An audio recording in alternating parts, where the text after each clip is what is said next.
Most people who buy a mining container start with the same question: which one is cheaper? That single decision often ends up costing them hundreds of thousands of dollars in operating expenses later.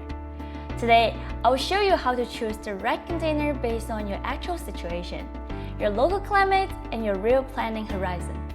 Hi, I'm Renee from UMINERS. We design and supply containerized mining infrastructure for different climates and use cases.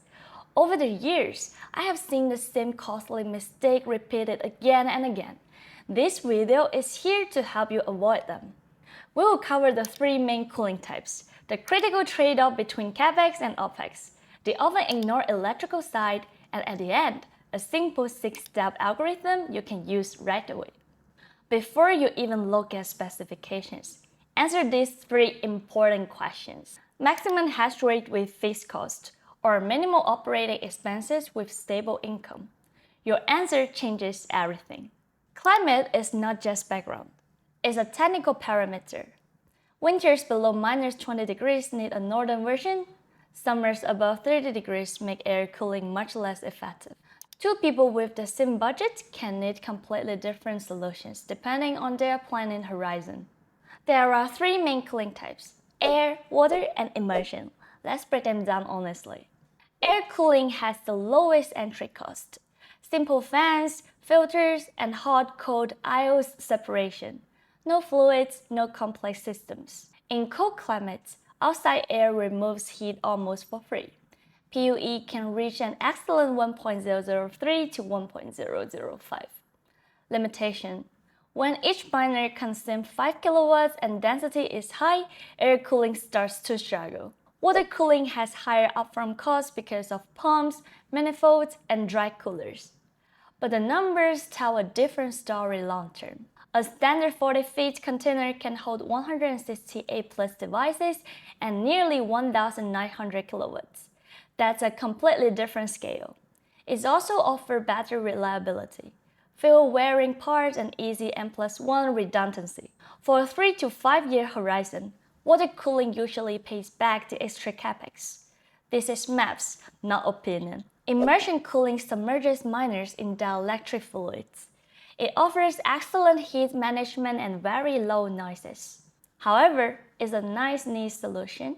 The fluid is expensive over time, requires regular monitoring, and maintenance is more complex. In most cases, especially in cold or moderate climates, a well-designed water system actually has better PUE. Immersion makes sense mainly in very hot climates, for non-standard equipment, or when noise is strictly regulated.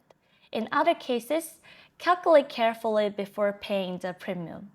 Save this table. It will help you make the right decision. This is the most important part. Imagine two people with same budgets. One buys the cheapest air-cooled containers and starts earning quickly. The other chooses water cooling, pays more upfront, but saves money every month for years. My practical rule: if your horizon is 12 to 18 months and the climate is cold, air cooling with PUE 1.003 is often the smarter choice.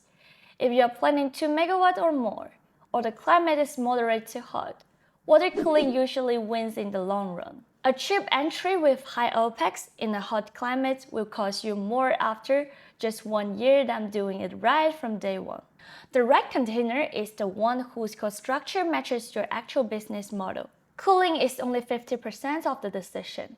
The other 50% electrical systems most people barely look at. And mistakes here appears in the first few weeks. 5 key points you must check. First, calculate total power with 15 to 20% margin including miners, PDUs, cables, breakers, and coolings. 2. Always have surge protection devices, SPDS, especially important in thunderstorm areas. 3. Use PDUs with individual breakers per outlet. One failing miner shouldn't take down the whole row. 4. Keep 3-phase load balanced. Imbalance kills transforms faster. 5. Build in N+1 redundancy and keep a zip kit of spare parts. 1 hour of downtime at 2 megawatts is real money. A good electrical design is not marketing. It's insurance. Let's put everything into 6 simple steps you can use today. 1. Determine your target power. with 15 to 20% margin and number of devices. 2.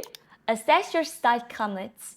Below minus 20 degrees near northern version, above 30 degrees strongly consider water cooling.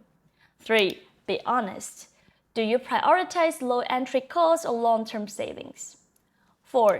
Choose the cooling type accordingly and double-check the electrical design. 5.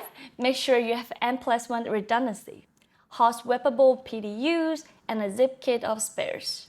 6. Request a firm commercial code with clear price and warranty terms. If you want a free calculation tailored to your specific site and power situation, just reach out. The link is in the description. If this video helped you, please subscribe. More practical content is coming. And leave a comment. What's your region and how much power are you planning? I will reply to everyone personally. Thank you.